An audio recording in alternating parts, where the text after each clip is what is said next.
All right, I've got a 2-liter pop bottle. You can see it has a hole in it and it's kind of spurting it out. There's actually 3 holes here, here, and here. And then when I take the lid off, you can see the increased air pressure from the top. But if I put the lid back on, there's less pressure and it dwindles. But you take the lid back off, whoop, there they go again. Air pressure pushing down. Okay, I've got a jar of water. You can see it has water in it. I have an index card, just a plain old index card. I'm gonna put it on top of the jar. I'm gonna hold it there and I'm gonna flip the jar upside down, and then I'm going to move my hand. And you can see the air pressure is allowing the card to hold water in. Super weird. Science. Okay, it's Mrs. Morgan here with a little demo I wanted to show you guys. We've got a pan of water. I've got a candle that's lit and it has some clay that's holding it upright. I colored the water so you can see it better.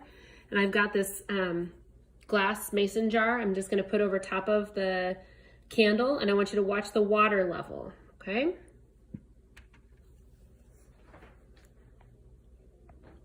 And the candle is still lit and now it's out.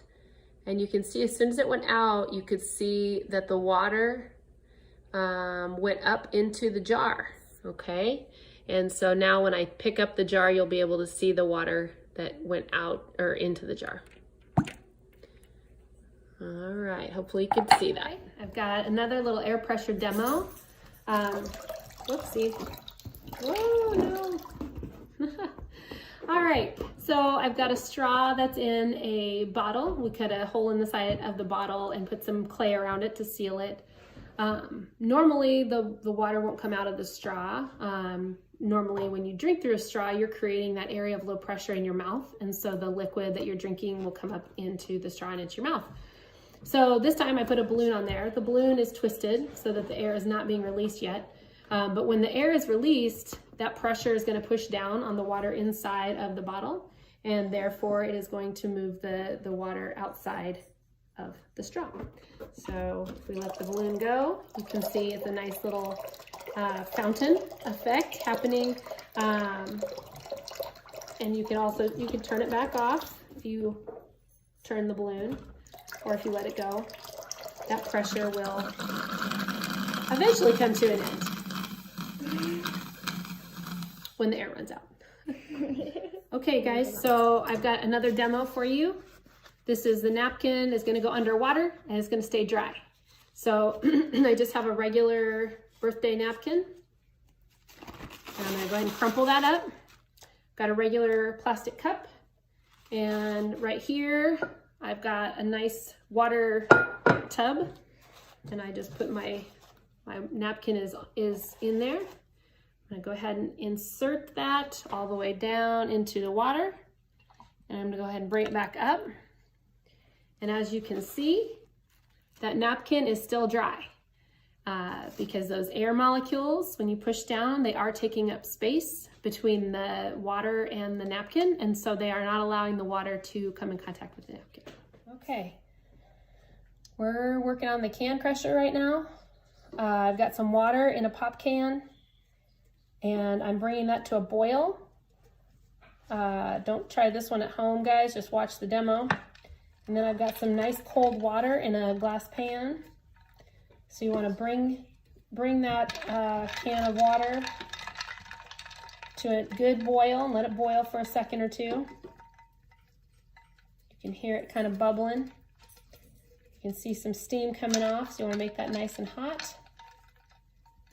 And then you will flip it as fast as you can and as carefully as you can.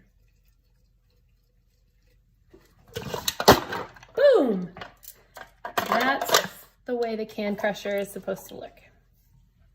Okay, we're gonna do another demo. I've got a bottle, just a plain old plastic bottle. It has a water balloon on the top.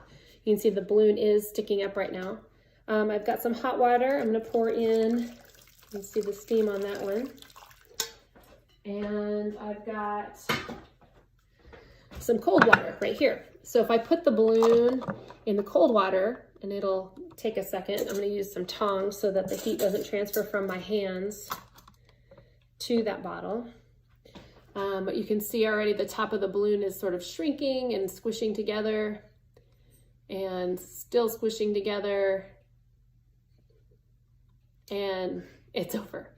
And then if I take that same bottle, it still has nothing in it except air. So the air, the molecules got closer together when they got colder. So if I put them in the hot water, very quickly, the balloon will go right back up because the air molecules now are spreading out and they are pushing up into the balloon. All right, we're gonna do the flying tea bag. This has to do similar to a lava lamp, which when things get warm, they rise, right? The fire allows it to create an area of low pressure, and the tea bag is gonna move up into that area. So let's see how that looks. Oh boy. Maybe, maybe, maybe. We'll try a different one. There we go.